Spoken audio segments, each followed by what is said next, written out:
பெண் விடுதலை. எங்களுக்கு விடுதலை கிடைத்து விட்டதென்று கொடுக்கப்பட்ட பணிகளில் சிறப்பாக வேலை செய்து பொருளாதாரம் மட்டுமே மீட்டெடுக்கும் நம்மை என்று நம்பும் என் அருமை பெண் அரசிகளே, உண்மையாகவே நமக்கு சுதந்திரம் கிடைத்து விட்டதா? இல்லை.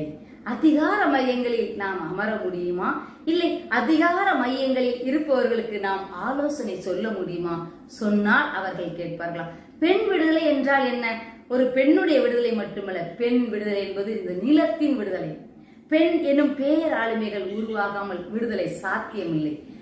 மாவீரர் மாதமாம் இந்த கார்த்திகை மாதத்தில் தமிழர் தேசிய மலர் செங்காந்தல் தமிழர் நிலமெங்கும் எப்படி பூத்து கிழுகின்றதோ அதுபோல தமிழர் தேசியமெங்கும் கிளர்ந்தெறிந்து வாருங்கள் எங்கள் பெண் என்னும் பேராளுமைகளே, பேராயுதங்களே.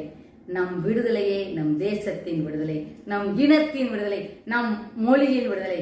பெண் என்னும் பேராளுமைகள் இந்த நிலத்தில் நிரம்ப வராமல் விடுதலை என்பது இறுதி வரை கேள்விக்குறிதான். கேள்விக்குறியை உடைப்போம் வாருங்கள் தமிழ் அரசிகளே.